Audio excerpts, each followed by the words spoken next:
What it do? How y'all doing?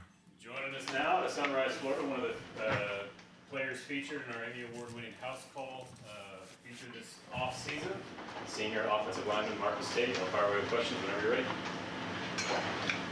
I guess just if we just talk to Walker, well, what did you observe in terms of his process, coming back from the ankle injury? He's talking about you guys coming and bringing him food and stuff like that to kind of check on him and stuff. Yeah. What was that like? I would just say the process for him, I don't know, how he stayed mentally, strong through it, because, when what happened to him, you can really go sideways. I know that dealing with injury myself, just, constantly trying to be out there when you can't, and wanting to be out there. But, he did everything he could to get back, and I think all of us as an O-line just wanted to make sure that we could be there the best way we could for him. And, the effort that he put into getting back, it made it easy for us to, want to give that same energy to him, because he was already leading himself that way. And I'm just very ecstatic to see him back, because he worked really hard to get here. I know he wants to be on the field with us. And, I've known Walker for 4 years now, and he's one of my best friends. And just be able to play with him on the field again is it's an amazing blessing. I'm happy he's back on the field with us. Talking to Blake and Tristan outside, they talked about just the continuity that this offensive line has moving from last year to now. Just what are the conversations you guys had? What are your personal expectations for what this starting five can achieve? Yeah, so from a continuity standpoint, I just feel like, we were very intentional with hanging out with each other, from spring to now. Me and Tristan are roommates. We're always hanging out with Blake and them. We made that a focal point for this offseason, just because, it's very important that we're very close, and, we know how each other move and our little intricacies. And I think that will show this year more than ever. I got a year under playing next to Tristan now, so, I have a good idea of what he does on each play, and he has a good idea of what I do. And I feel like that experience together is really going to take us to the next step. And, Walker and Blake, they played next to each other in 2022 and some parts of last year. So I really feel like that's going to show we're much older, especially with Coach Luke coming in and, providing the experience that he has and giving us the knowledge that he has. I think it's really going to take us to the next level. Someone told me that Marcus cares more than anybody else they've ever seen, that you take losses hard, that you care. Where does that come from? And is that true? You're like the ultimate competitor? Yeah, so I would say for me, it started as when I was young, just living in a household with my older sister. She's a sore loser, and I kind of get it from there. We always were competing back in the day, and she hated to lose. And I kind of picked it up for her. I've never been a big fan of losing. I try to put my all into everything that I do, and, that's our motto here is all in, you know what I'm saying? And when you put your all into something and you don't get the result that you want, it hits you hard. And I just, I've always been a tough person when it comes to losing, but I've been better. I'm trying to get better with it, keeping my head high, because especially now that I'm a senior, I got to be able to lead our team when, we're in low moments. And that's what I really want to grow this year into being a leader. And when, we are down, that I'm able to keep us up and, not getting too emotional because, we're losing or something like that. Marcus, can you describe the flexibility that you guys have with you and Walker and Colin available at guard, and just all the different sort of? Well, I think the flexibility is huge for us, especially as we're playing more games this year. And, Colin being able to fill whatever spot on the O-line, him being able to play left tackle, left guard, right tackle is huge for us. With me and Walker, we're guys have been, injured before, and we played a lot of snaps and stuff like that. I think it would be huge that he can come in and fill those spots. And even for me, I could, kind of play left tackle when I need to. Walker could play right tackle when he needs to. Us just having that ability to do that is going to be huge for our line. I think it's going to push a lot of the other guys in the room to, step up their game. And I think that it's already shown, you know what I'm saying? And I think that's just a testament to the training that we put in the offseason, especially with, Colin and Walker really just, not just being a robot in one position, learning every position they can. Colin could play literally all positions. So, I really a testament to his offseason work. Anybody else for Marcus? Yeah, you go into this offseason knowing this team lost 4 games last year, talking about not making the league. What did you think to yourself as you tried to deal with, hey man, we've got to be better than this? What went through your mind about this is how I'm going to be better, this is, how I'm going to deal with these kind of failures in the future, and make sure that they don't happen again? I think the biggest thing when it comes to, going 9-4 or, even the other couple years losing 2 games and the year before losing 3, you got to change what you're doing. And I feel like, we came into this offseason saying we can't keep doing the same thing we were doing the past 3 years. And that goes with, as an O-line, being closer with each other every day, hanging out with each other, training together. That even goes with, doing more team bonding stuff as a whole team.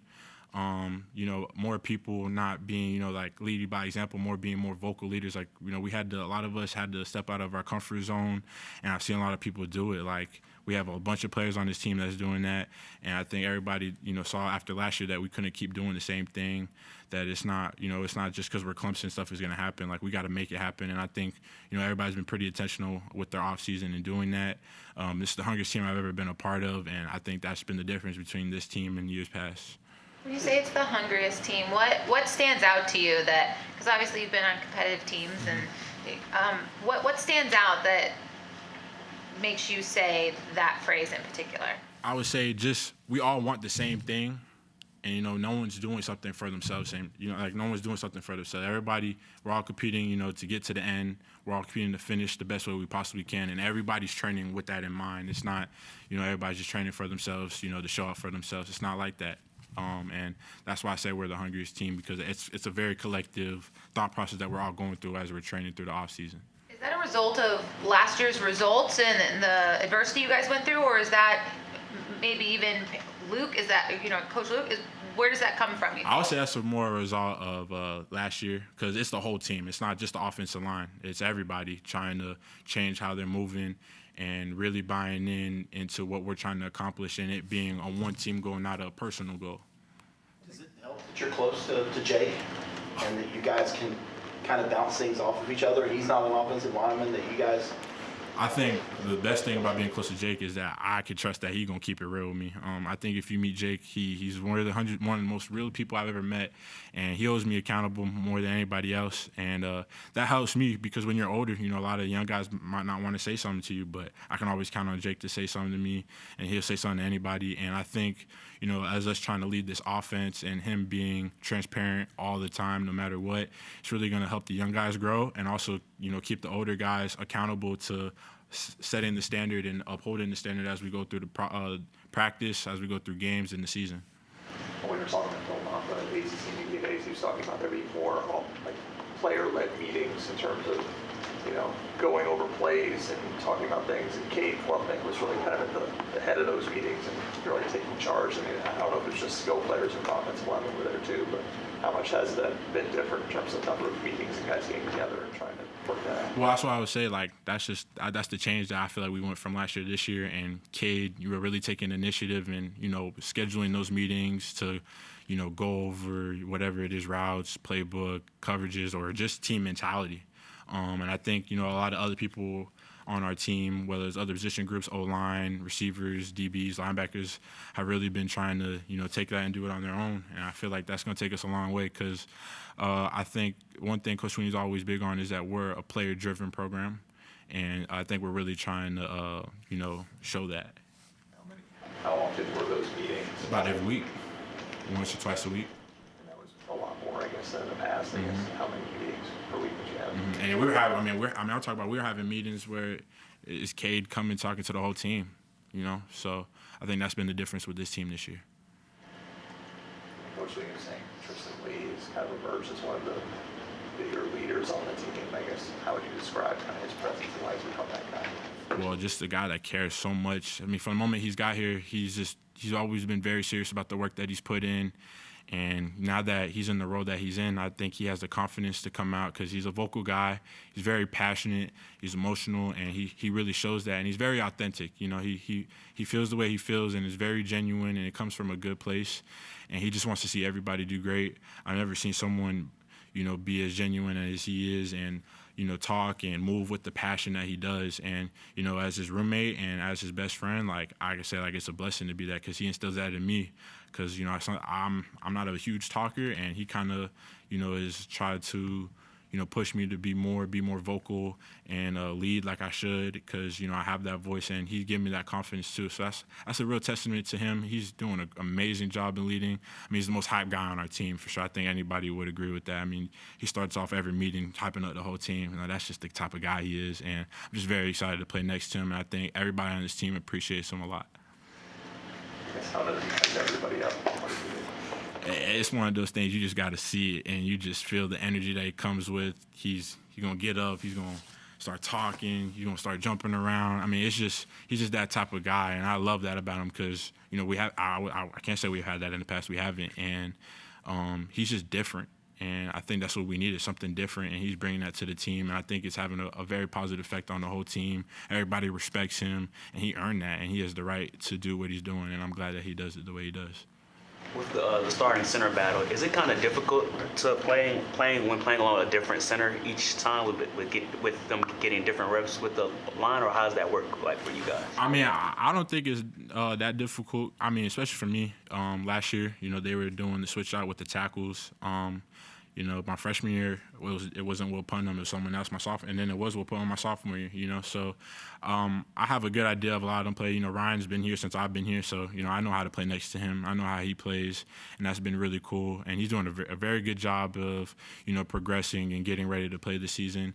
Harris, I played next to him as well. I watched him play. Me and Harris watched film together. So, I have a good idea of how they move, and I just try to make sure that I can help them the best way as possible. So I feel like I'm in a position now where it doesn't matter who I'm playing next to. Just I know to get my job done, and I know that I can help the guy next to me if they don't. And for the most part, Ryan and Harris do a great job. They know what they do, and there really hasn't been any struggle, playing next to them, regardless when they're switching out constantly. I mean, when you say help, what does the helping mean? Whether it's IDing correctly, which I really don't have to do that often. They know what they're doing really well, but I would say just, confidence, making sure that they're out there doing the right thing, instilling that confidence in them, telling them that I got their back through it all, and not having to think so much and just going out there to do what they do. Anyone else? All right. Appreciate you, Marcus. I appreciate y'all. God bless y'all.